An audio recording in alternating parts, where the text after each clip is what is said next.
Good morning, everybody. I'm doing my Fabulous Friday video today, and it's about 6 days, I think, until Christmas, and I haven't bought a tree, haven't cut down a tree, haven't got out decorations, I haven't done any shopping. Today's my day off, so I thought I'd do this part first, get the video started, and then maybe, I don't know, I'm just not feeling it, but I'm going to try to go out and do a few errands and get some Christmas shopping done. So we're going to do 3 things in this video. I want to show you a surprise project that I'm working on with these paints, and we'll come back to that. Then everybody's been asking how I paint on the ornaments, so I want to show you one of those and how to get a paint pen working really well. And then I think we'll start with this. So if you're not familiar with a thing on Facebook called Love Rocks, you should really look into it. This is one that somebody left for me at my work at Ben Franklin, and I found it, and it just made my day. And oh my gosh, am I crying in my videos? It's so stupid. So anyway, this was a long time ago during the summer, but I just found it the other day. And my journey has been really hard this year, or this season. But I'm going to make it. We're all going to make it. It's going to be fine. So anyway, if you don't know about Love Rocks, let's back up. I digress. If you don't know about Love Rocks, go on Facebook and just type in Love Rocks. I don't want to read you the story or tell you the story right now, but it's a fabulous idea. I keep some rocks in my car all the time. So this rock is going to go with me while I go shopping tomorrow, because some cashier somewhere is going to really need this. A friend of mine on Facebook, Lynn Croc, said that she takes candy canes with her. So I'm taking jingle bell necklaces that I made, some Love Rocks, and I think I'm going to bring some candy canes. It has been a hell on wheels in the retail field this year, I'll tell you. I think everybody's probably in the same boat as me and having a hard time, and they're just yelling and screaming. So this is going to soften the blow. So what I want to do is show you basically how to get a paint pen started. Let me find, these are my favorite paint pens. I know we've had this conversation before. These are the Zig painty pens. The ones that I have readily available to me are the Deco Color, so I use those probably more than any others. But for the sake of this video, I'm going to show you how to get these started. So this is Guacamole. They don't make these colors anymore, so I found them. I think it was Marker Supply USA. I can safely tell you guys that since I bought $125 worth of pens. I think I bought every color I really need. But they don't make all these cool colors anymore. They make about 15 colors, and you can probably buy those somewhere. But some of the really cool colors, like Guacamole, for example, they don't make anymore. So I don't know if you can see this. Hopefully you can. It has a ball bearing in it. So you want to shake it really, really good. And the reason for that is because there is oil and there is paint in the pen. You want the oil and the paint to mix so that you don't have a kind of a see-through watery color. You want to have it more opaque. And I always keep scratch paper, and we're going to take the sealing off of the casing on the outside of the pen, which is just plastic. Keeps it really good. I keep these in a Ziploc bag. I also think we've talked about Ziploc bags, but you can't ever have too many of those in your craft room. Oh, here's where I got them. Markersupply.com. Pretty cool company if you don't know them. So then what you want to do is you open it up and you can see that there's white on the tip. There's no guacamole color. So you're going to take your scratch paper and you're going to depress the tip like 3 times. And a lot of the times, if I shook it good enough, you're going to start seeing the color come down, but it's not there yet. So I'm going to press it several more times. What you don't want to do, number uno, is don't press down on the tip until the paint floods out. By that point, you've pretty much damaged your pen. It'll always work, but it won't flow real well. So let's get this guy going here. So, all right, can you see that? Hopefully you can. See the guacamole color coming down? It's coming onto the tip. Now, you can do 2 things at this point. You can put the cap back on and let it sit, and eventually the paint will flow down to the tip. Or you can keep shaking. When I'm doing the shows, and I have to have a pen real fast, I gotta just keep working on it. So if I keep shaking, you can see now that the guacamole color is almost there. So depress the tip one more time, and we are good to go with the guacamole. Got it?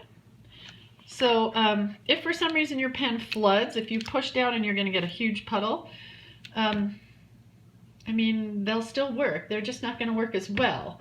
If for some reason you push down, like for example on this sweet little reindeer ornament, and you were using the guacamole here, which is the color I used for his saddle, although you don't ride a reindeer, but I do put saddles on them. I guess they're blankets.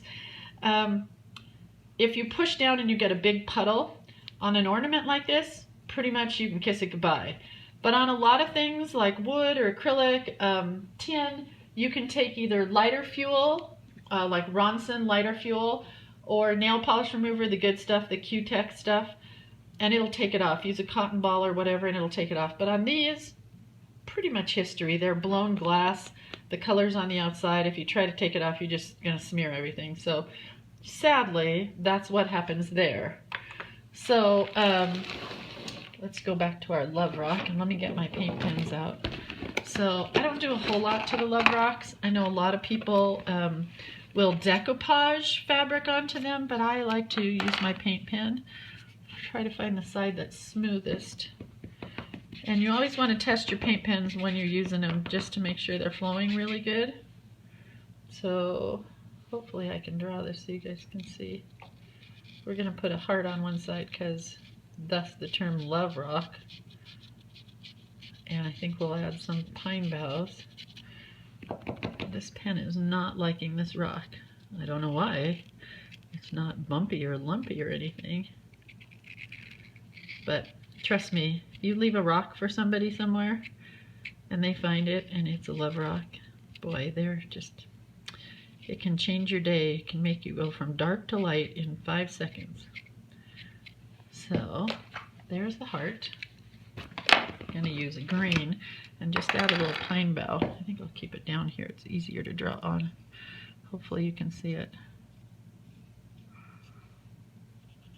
Well, this one's going to be kind of quick. I may go back and add some detail to it, but you know what? I want to take a bunch of stuff tomorrow because waitresses, retail people, salespeople, they all need you this time of year.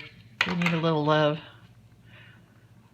Light pink polka dots, nothing better than polka dots, especially because that rock is kind of rough, so having a little issue drawn on it. I love to put, oh, this one is not. So see, when they sit for a while, oh, have I also told you to keep them stored horizontally? See my box here, they're all upright, but they really aren't. When I store them, I keep them on their, laying on their side. But then when I use the box, I flip it upright so that I can easily reach my colors. So if you get it oily again, just go back to step 1 and shake, shake, shake until you get your oil and your paint mixed up. And then give it a little push. There we go. Oh, this rock is not liking this pen. That's probably because it was too oily. Hey, but that's all right. We will fix it.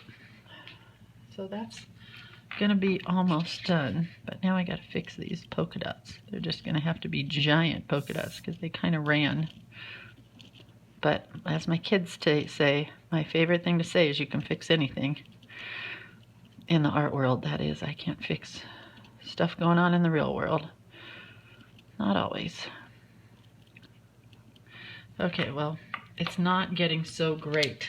Having a little issue with this. So let me show you on an ornament.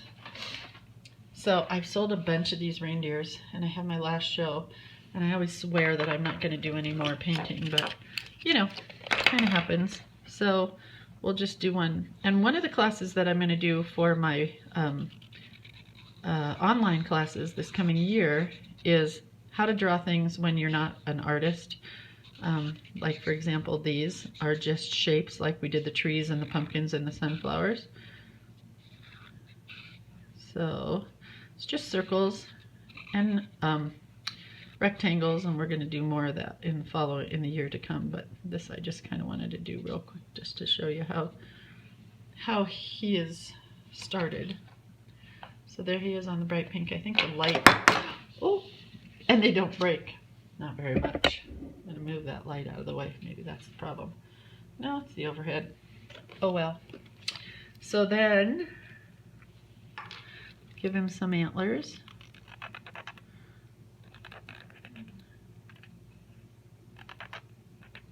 Right in there. Most important thing is his red nose, because my reindeers are always Rudolph. And when you use paint pens also, keep the caps on. Don't leave the caps off, you'll be sad. They dry up very quickly with the caps on, but I find that with any pen.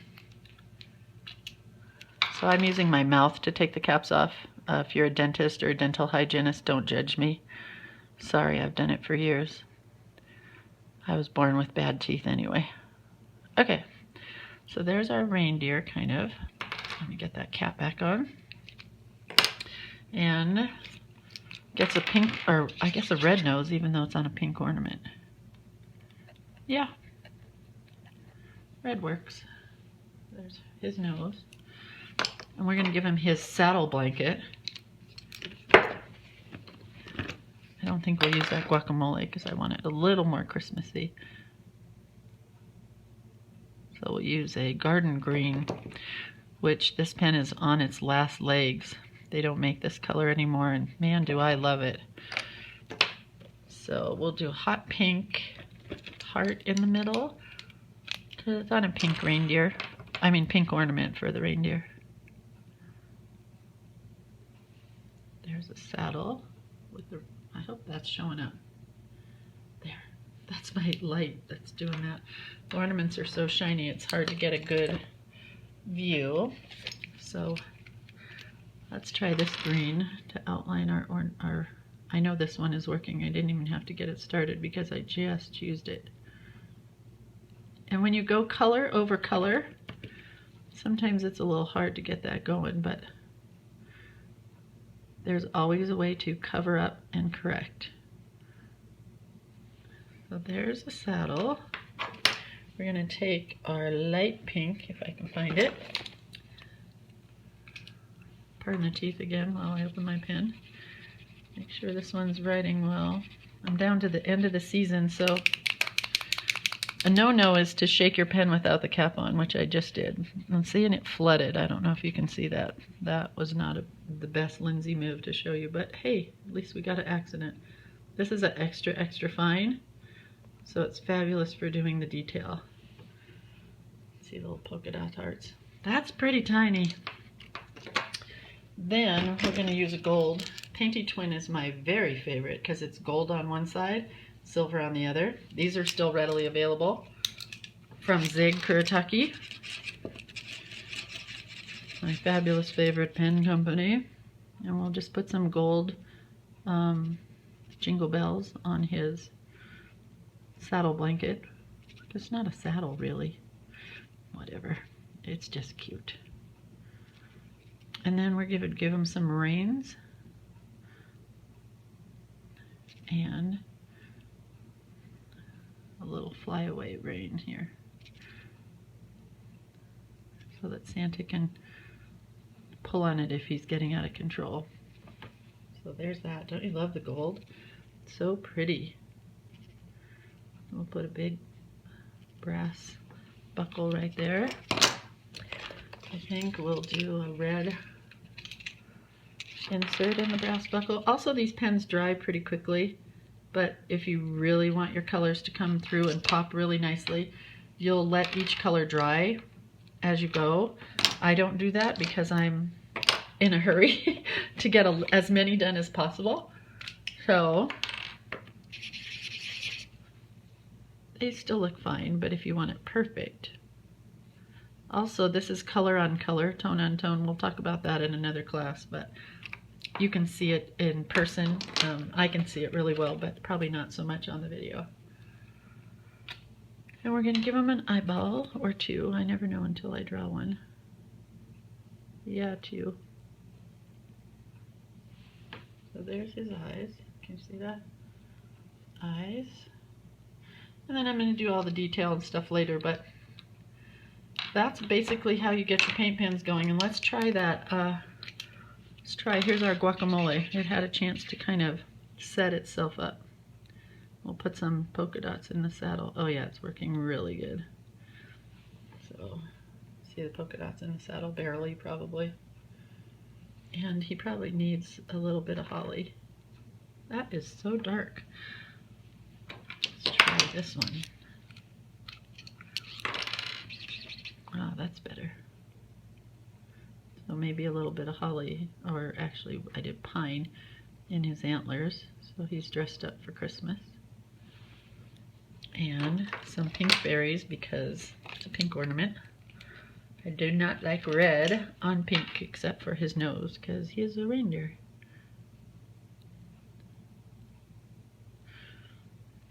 Go for some pink snowflakes. Can you see that? Snowflakes we talked about last week. Nothing more than asterisks. Super simple. No stressing there. But I do recommend not practicing your first time with paint pens on an ornament. Doing a round object takes a little bit of practice. When we first used to get these, they came from Germany, blown glass from Germany, and well, needless to say, some of the girls and myself cracked more than we actually personalized because they were so thin. Beautiful hand-blown glass from Krebs, which I found out is back in business. Krebs ornaments are lovely, but they were very delicate. So I think the new ones are not quite as delicate. So here's almost our done reindeer. And then what I do for myself personally is I leave the back blank right there. So when I take them to the shows, I can put a kid's or a person's name on it. So there's our reindeer. That gave you the rundown of how to use a paint pen pretty much. So here's the reindeers are both a little different. This guy's pretty skinny. And this guy is kind of larger, looks more like a horse deer. Anyway, that's him. So I'm going to put those aside. I'll be right back. Surprise, I'm back. So I just wanted to show you really quickly how much I hated that ornament. I mean, the love rock. So I painted over it, and you can go to my blog probably, and I'll finish this up and post it there. But we're going to wait for the paint to dry. So I just took some plain white paint and painted over it. And I think when I go back and use the paint pens, because this was such a rough surface, they're going to like the paint a lot better than directly to the rock. And that'll be super cute. Then maybe I can even write something on there with a black Sharpie or something. So I said I had a surprise project, and this is it. I have a friend, customer, Helen, who wanted to give her daughter something special for Christmas. And she really didn't care because her daughter is going to be in town until January, but I want to get it done for Christmas because those are the kind of projects I love so much. So she found one on Pinterest that was all painted this turquoise blue, which is her daughter's colors for her room. So we're covering up everything. Then I'm going to paint big flowers on it, and we're going to put a Shakespearean quote that is, though she may be fierce, she is fearless. Though she may be fearless, she is fierce. Anyway, can't remember, but I'm going to paint big flowers and put the quote on it. And then I'm going to tie a little tag with a picture of her on it and maybe put some polka dots down here on the base. I'm not quite sure, but so since I've had this in my house for about 2 months and have not had the courage to paint it, I thought, with you guys here watching me, this is a perfect opportunity. It scares me to pieces to paint over a globe. It's kind of like when I rip up a book for the first time to do it for a project in a mixed media project. But I didn't have any gesso, which kind of freaked me out, but it's all right. So we're using white acrylic, and oh my gosh, this is such a cool old globe. I don't know if you can see this top piece, but it's vintage plastic. It's really super old green plastic. It's really cool. So it always helps if you've got something that has a lot of pattern on it to go ahead and paint with gesso normally, but who knows where my gesso is. I know I have some, but it's not appearing right now. It's the Christmas goblin, Krampus. He came in and took it. So let's pull this up a little bit. So we're gonna paint over this and then let it sit. Then I'm going to come back and do the turquoise. Oh, got some paint on the base. Luckily it's acrylic, it'll wash off. Then I'm going to go back over tonight and start on the flowers and hopefully get it all done so that Helen can have it next week for her daughter. I hope her daughter doesn't watch these videos. If you do, this is the coolest gift ever. You have such a fun mom, and I'm gonna have to do one now for my kids because I think this is awesome. So I think that's it for the video. I just want to say one more thing for you guys to please be good humans and to be courteous to everybody that you meet this Christmas, because everybody could be fighting a very hard battle, and Christmas sometimes is just hard, and I am the queen of Christmas. Oops, now it's really hard because I dropped my paper plate. That's all right. Just a little paint on the floor. Anyway, everybody could be fighting their own battles. You never know what's going on in people's lives. So just be nice, be patient, and be good humans, okay? Have a really good Christmas. There won't be a video next week because I'll be at my mommy and my daddy's, and I'm so excited I can hardly stand it. So unless I get my act together and do something during the week, which does not always work out, because remember how we started this video? I said no tree, no presents, no wrapping, no nothing done yet. So I have a lot of work to get done before the big day. All right, so tune in again and I will show you the finished globe. But for now, that's it. So Merry Christmas, Happy Kwanzaa, and Happy Hanukkah, which is over, but I'll wish it to you anyway since I'm Jewish. The Jewish girl that loves Christmas. Anyway, I hope you guys have a really safe and happy holiday.